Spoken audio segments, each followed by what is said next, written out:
మేము తెలంగాణలో రాబోయే ముక్క సుఖాలేంది నడవదు అని మధ్య ఇన్స్టాగ్రామ్లో బాగా వింటున్నాం. మరి మీకు తెలంగాణ ఔన్నత్యం, చరిత్ర, వైభవం తెలుసో తెలియదో నాకైతే తెలియదు. కానీ అసలైన తెలంగాణ అంటే ఏంటో నేను చెప్తా వినండి మిత్రులారా.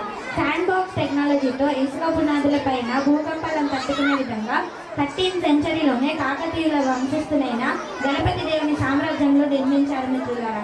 ఒక నగరాన్ని నిర్మించాలంటే గుడి నీళ్లు ఉండాలని గుడి చెరువులను నిర్మించారు మిత్రులారా. ఈ రోజుకి సుమారుగా 90 ఊళ్ళకు పైగా ఆ నీళ్లు ఉపయోగపడుతున్నాయంటే, సాగునీటికి ఉపయోగపడుతున్నాయంటే ఊహించండి వాళ్ళ విజన్ ఎలా ఉందో. అక్కడ 13th సెంచరీ, ఇక్కడ 20th సెంచరీ. రామప్ప టెంపుల్ని యునెస్కో వరల్డ్ హెరిటేజ్ సైట్ గుర్తించింది, కానీ మనం గుర్తించలేకపోతున్నాం మిత్రులారా. కాకతీయుల వంశస్థులు గణపతి దేవుడు, ప్రోలరాజు, రుద్రదేవ, రుద్రమదేవి అందరూ పుట్టిన నేల ఏదని గర్వంగా చెప్పండి మిత్రులారా. అంతెందుకు గోన గన్నారెడ్డి పుట్టింది కూడా ఈ నేలలోనే అని గర్వంగా చెప్పండి మిత్రులారా.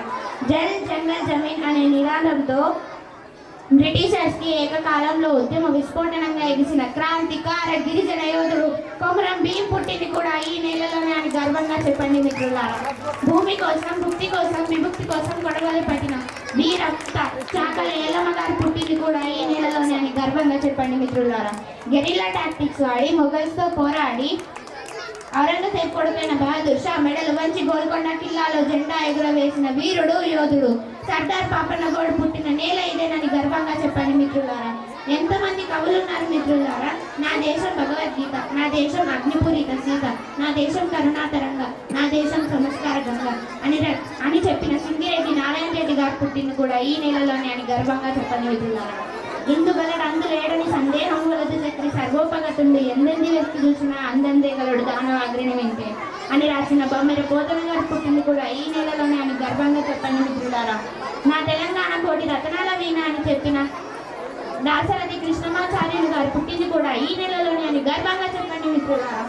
ఇంకో 4 రోజుల్లో దేశం దివాలా తీసుకున్న సమయంలో ఆర్థిక సమరంలో సోషలిస్ట్ ఐడియాలజీలో నుంచి క్యాపిటలిస్ట్ ఐడియాలజీలోకి మార్చి మీకు ఫ్రీగా ల్యాండ్ ఇస్తాం, కరెంట్ ఇస్తాం, ట్యాక్స్ కూడా 10% కడితే చాలు కానీ కంపెనీలు పెట్టండి అని ఆహ్వానించి దేశ ఆర్థిక వ్యవస్థ నిలబెట్టిన మాజీ ప్రధాని పివి నరసింహారావు గారు పుట్టింది కూడా ఈ నెలలోనే అని గర్వంగా చెప్పండి మిత్రులారా.